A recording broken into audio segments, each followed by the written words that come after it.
Hi guys, welcome back to my channel, Spontaneous Living. So it hasn't been a week yet since I posted my first video.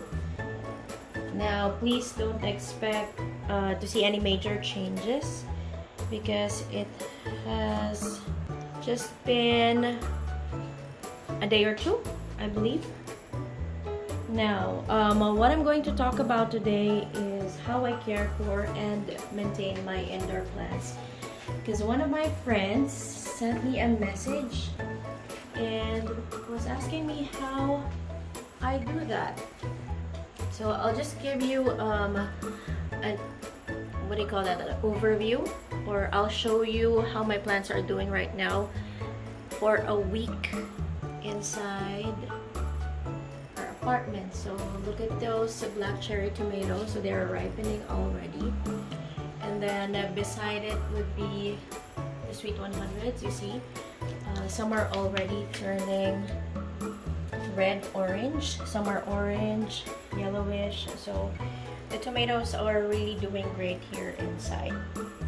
So well, caring for an indoor garden is quite more challenging because the environment is different compared to when the plants are outdoors. So I guess I'm gonna start first with my growing medium. So the potting soil mix that I used is one that drains well and it contains organic materials. So you'll see it's not that compact. So I just want to tell you that for my medium, I used Miracle-Gro potting mix.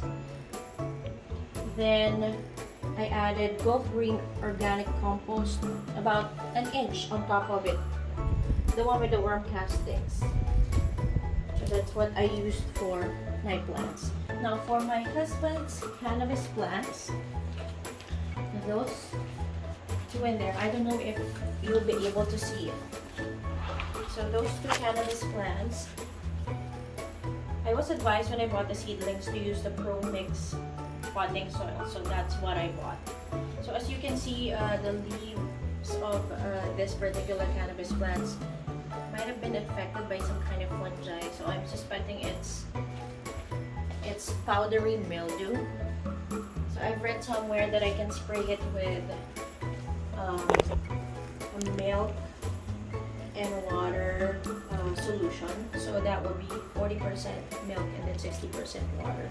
So I'm not sure if it's going to work, but I already applied the second time today and I think the plant is improving. So I've read that when you transfer plants from outdoors to indoors, it's better to change the soil to avoid bringing in pests and diseases living on it. So, but I'm too lazy to do that, so I didn't change the soil, as I felt that my plant roots have already been established. So whatever soil my plants are in right now are the same soil that I used when I planted them outside. 1, 2, 3. Now, since I am growing indoors, so another thing that I made sure I have would be grow lights, because growing indoors is different, as there may be little or no natural light coming in for my plants.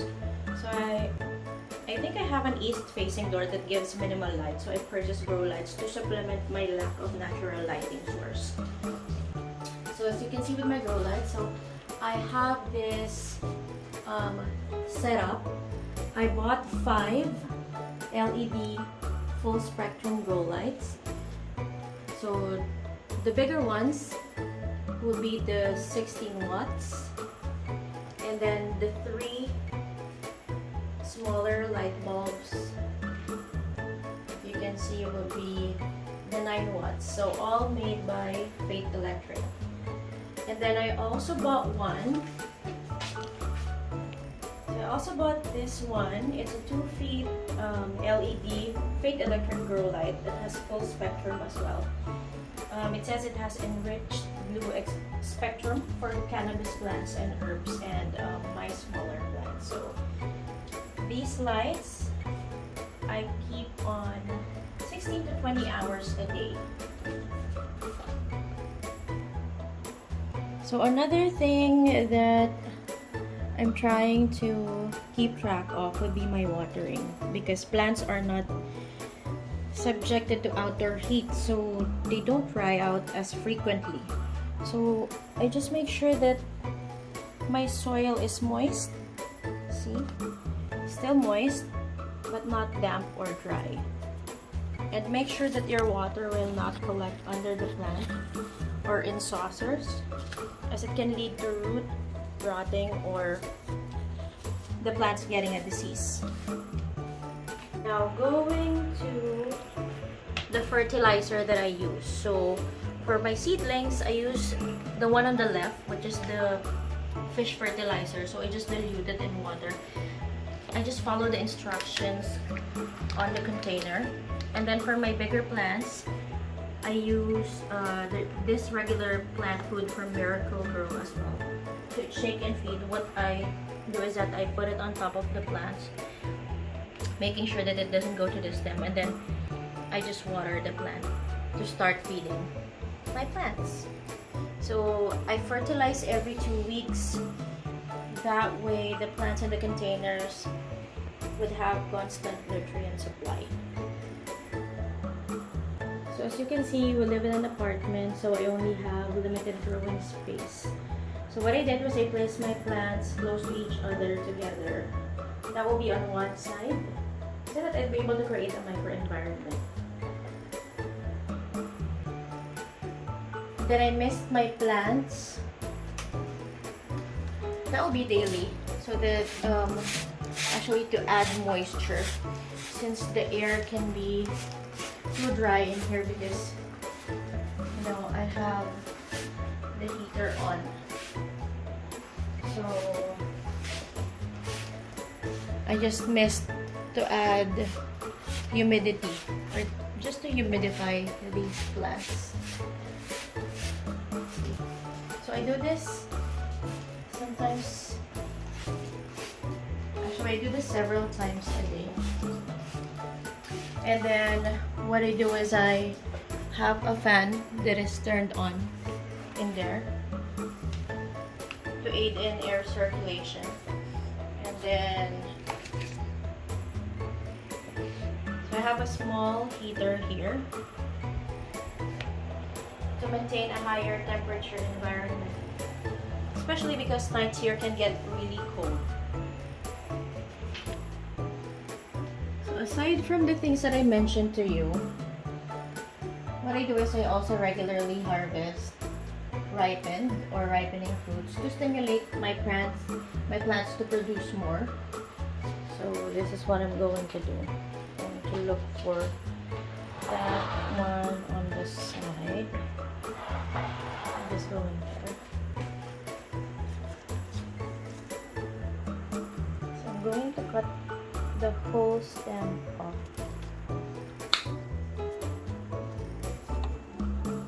I have that. And this tomato in here.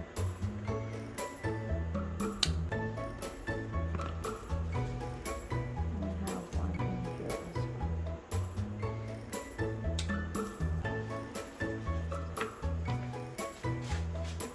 I just have to turn this around because I have several other tomatoes to harvest in here.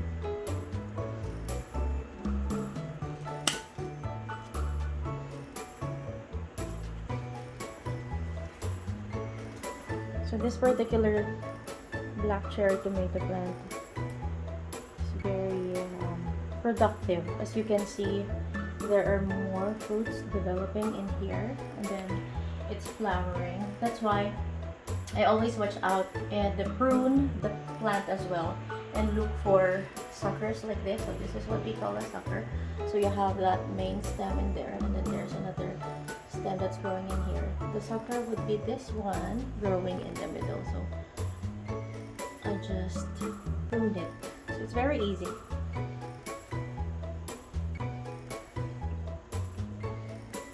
So I still have some in here, but I leave this for now, because I might not be able to use it immediately. I don't want to keep so much if I'm not going to use it. And then I'll go to my other cherry tomato plant. So this Sweet 100 cherry tomato plant. I'm gonna harvest the smaller one. So I have also this one.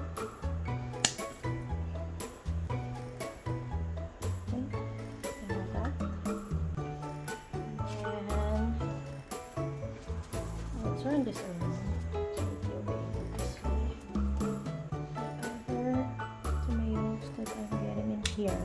And then this one. I think I'll get this one. Okay, so here's my harvest from my tomato plants. I won't be harvesting more. I think this will be enough for now. So that's basically it when it comes to like making your plants more productive. So just harvest regularly and then prune to make sure that the plants won't grow out of control, because again, we live on a limited space, so we have to be able to manage our plants. So I have aroma tomato here, which I'm going to harvest as well. To tell you frankly, I think the tomatoes are loving their environment here inside. I have some peppers to harvest as well.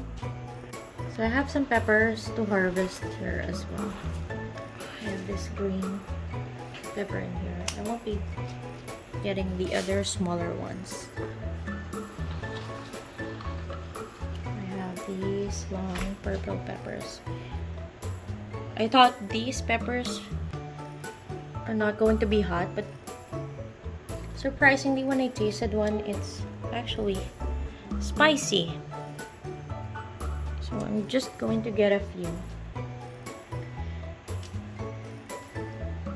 The reason why I love peppers is because we make our own chili oil. So I don't have to buy it from the supermarket. So I already have some harvested and it's on our fridge. So I'm going to make it chili oil. And then I have some Tabasco peppers in here that are really ripe right now. So I'm just going to get the red ones. It's so easy to work them. I think I don't need to use my pruning shears. So these are the Tabasco ones. I never did try one because I know this is going to be spicy. Yep, I guess that will be enough for me. Now I'm just going to try to find a way to harvest those two habanero plants that I have in there, and then the banana peppers on the side. So as you can see on my plants, or here in my harvest as well, so we grow only what we normally need so that we won't overcrowd the plants inside. And I'm really happy to grow our own food because I know where it comes from. And you know, having an indoor garden allows you to live farm to table or garden to table. So for me, indoor gardening is really engaging, and honestly, I have developed more appreciation to the ingredients that we are using to put food on our table, because I personally know how much effort one has to put into growing it. So while it's still not dark, what I'm going to do is I'm going to show you the plants that I left outside, so hopefully they'll live longer after the frost last night. So here's the pink popcorn blueberry that I was showing you. So I tried to prune some of the stems. And here's the goji berry. There. And then mint. So these are the other peppers that I have. I have this bell pepper in here. I have these other elongated peppers. There. My strawberries, which have a lot of flowers and fruits, and I plan to bring it inside later as well. And then these are other peppers that I have.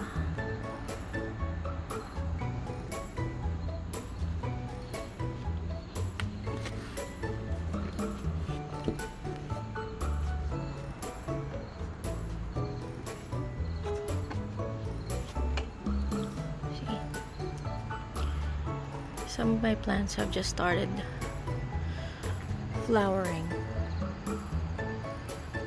So there. I don't know if they will turn into fruits after cold night. I have my lemongrass in here.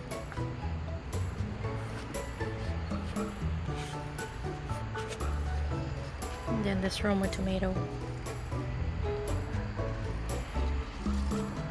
I have my leftover onions, roses. I have more bell peppers in here, as you can see.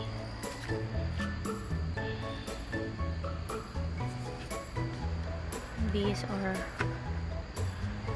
the green peppers that I have, the longer ones here.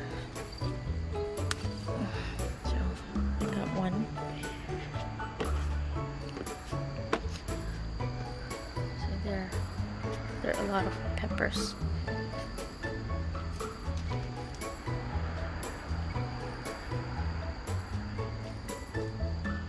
Peppers, and more peppers.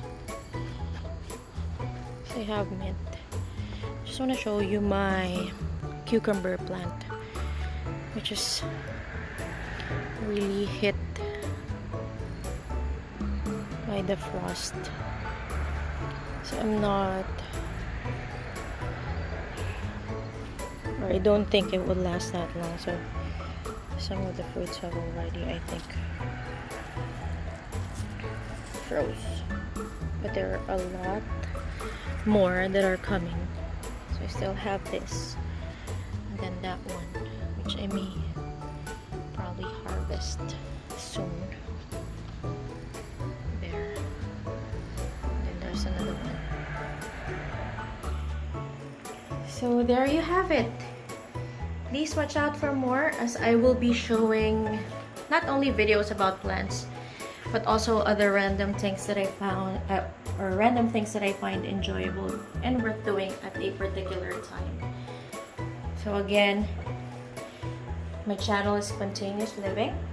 If you enjoyed my video, please hit like, subscribe, and share. Thank you for watching.